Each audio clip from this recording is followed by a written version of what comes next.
So, what was the best of Juno in 2021, and what's to come, Patrick? Well, there was a wealth of data from Juno that was revealed in the press conferences last year. There was so much that I really was trying to keep up with all the latest information. For those of you who don't know, Juno is a NASA spacecraft, as seen in this artist's conception here.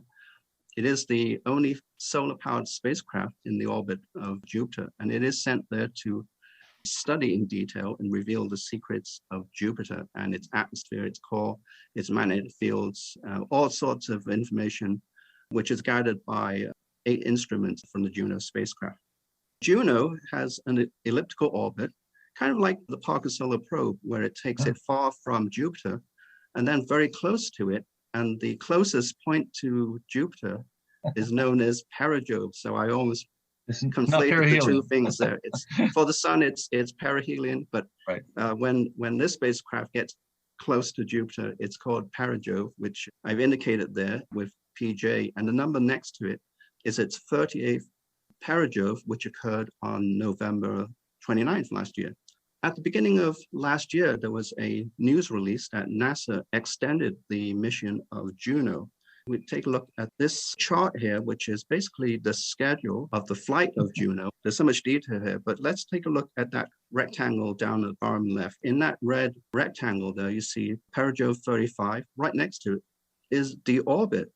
That was supposed to be the end of the primary mission. If the spacecraft wasn't doing so well, they would deorbit the spacecraft and it would burn up in the atmosphere on July 30th of last year.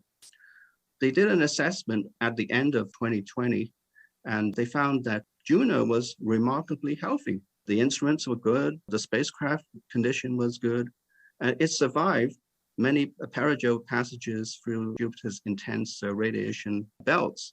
Because it was good, they extended the mission for another 40 perigoves. We're just looking at the new schedule from last year and also for this year. You can see, including perigove 32, there were 7 perigoves last year. If you look at the orbit period, you can see 53, that's 53 days. That's how long it would take to go around Jupiter and do a perigove pass. But then on perigove 35, the orbit has reduced by 10 days. And I will get into that as we go forward into some of the discoveries made by Juno. So what about these perigove points? Well, the perigove point for 38 occurs at 30 degrees north of the equator of Jupiter, but that has not always been the case. The first perigove was August 27th in 2016, and that perigove occurred right over the equatorial region of Jupiter. So since then, it has moved northwards or kind of precessed northwards. And this is really good news for the science team because they can actually get a close look at something that we can't see from Earth, and that is the polar regions of Jupiter. Juno actually flies directly over the North and South Pole, but to get a close look at this region is actually a bonus because we're so used to seeing Jupiter as a banded planet as seen from Earth, but this is a unique view of the polar region, which looks very unlike what we normally see when we look at Jupiter. One of the science results from looking at the polar regions is this. This has intrigued scientists. We're looking down directly at the South Pole, and so the South Pole is right in the middle of that crosshair. And you can see 6 cyclones there, numbered 1 through 6, and there's a plus there, which is not a very strong cyclone. What's so special about this? Well, these cyclones seem to orbit around cyclone 6. They're actually very stable. Here's a false color image on the left of the cyclones. It forms a pentagon around the central cyclone near the South Pole. So that was taken in 2017, but look at October 2021. That pattern is still there, and scientists are wondering, well, how long is that going to last? That's remarkably stable. Will last a few tens of years or hundreds of years. So a few more perigoves on this extended mission will enable scientists to study these stable cyclones that are revolving around the central cyclone over the polar regions of Jupiter. In the northern pole region, there is actually something similar happening. Juno also carries a microwave radiometer, which actually sees microwaves from Jupiter. It enables Juno to be able to see deep below the visible cloud layers to a depth of 200 miles, so we can see what's happening in the atmosphere that deep. So here we have what we call an anticyclone in the northern hemisphere of Jupiter. It rotates in a anti-clockwise fashion. And then on the right there, you can see the various layers, starting with the top layer, which is visible, and then all the microwave layers, which represent temperatures. What we have here is darker red is warm. And as you go down, it gets even warmer where it's kind of bright yellow. And what is interesting about this is that the storm actually forms an imprint, a warm imprint on the layer that's immediately below the visible layer, which is 6 miles above the cloud layer, and 6 miles below the cloud layer minus 6 miles. The imprint is still there. You can go down to 20, and then it changes color, so it gets cooler. It's a little darker at 50 miles. And it's believed that there's an inversion layer occurring just above the 50-mile level mark, maybe 10 to 15 miles, which coincides with where water clouds exist or where water condenses. Another result is the opposite of a cyclone, an anticyclone in the northern hemisphere rotating clockwise. And here you see the imprint is dark.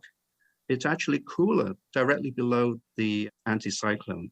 And then there's an inversion layer somewhere between 20 to about 50 miles where it starts to get warmer. The Great Red Spot, which is an anticyclone in the southern hemisphere, very consistent with the cyclone that we saw before. It is an anticyclone. It is cold beneath the Great Red Spot, and then it gets warmer as you go down to about 200 miles. One of the biggest questions that scientists have asked for ages, because they don't know, is how deep is the Great Red Spot?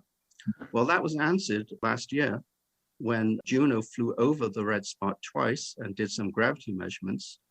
And from those gravity measurements, they were able to determine that the Great Red Spot is about 500 kilometers or 311 miles deep. That is roughly the height of the International Space Station as it orbits around Earth. So just imagine that's how deep it is. But the Great Red Spot is a little bit wider than the Earth. That was a definitive result that settled that big question. Something weird that scientists have been looking at is the magnetic field. On Earth, our magnetic field is very much like a bar magnet, and it's kind of symmetrical. You know, you have the North Pole and the South Pole. But here, the North Pole, which is represented by that red region where the magnetic field lines emanate from, do go to the South Pole right at the bottom of Jupiter. But there's another pole as well. There's a second South Pole, that blue region there, which is known as the Great Blue Spot. This map shows the magnetic intensity of Jupiter's magnetic anomalies. And these measurements have been taken over 30 perigoules. And you can see that the North Pole, which is red, is not right at the geographic North Pole, and neither is that Great Blue Spot, which is right at the equator there. There is a South Pole there as well, but it does coincide with the South Pole. But what is interesting is that those squiggly lines, black lines, are the zonal winds, and you notice that just above the equator near the 30-degree mark, that the winds have moved the magnetic field across to the east part of the planet. And then conversely, below the blue spot, it's to the west. So it's showing us that these winds can be deep enough to affect the domino effect that's creating the magnetic field, perhaps 2,000 miles below the cloud tops of Jupiter. So one of the big highlights was a flyby of the largest moon in the solar system, Ganymede, which is bigger than Pluto or Mercury. This was a picture taken from a distance of 645 miles. The top part of the moon is missing, so artists got to work and rendered the top, and this shows the moon as a whole. As Juno passed this moon, it twisted its orbit and changed the direction of the orbit. And now this is the point where the 53-day orbital period is reduced to 43 days. because it flew by this moon. It also measured the magnetic field. So there were a lot of results. There were results including the atmospheric circulation, the origin of dust from Mars, creating zodiacal lights, and X-ray auroras. Juno is producing so many results. In addition to all of that, the last perijove produced some really great images, and we'll feature just a few of them here. Here we are looking down at the northern region of Jupiter, latitude centered on 6 degrees north, and north is on the right. On the left, in this circle, there are 2 cyclones. This is a reprojected map showing the cyclones lie at latitude of 50 to about 55 degrees north. This image here is just incredible. First of all, it's color enhanced, so you can actually see a lot of detail. But the oval feature is a cyclone. So remember how we had that cyclone with the microwaves. So that rotates anticlockwise. And then the white feature, which is the white oval, is an anticyclone. They're right next to each other.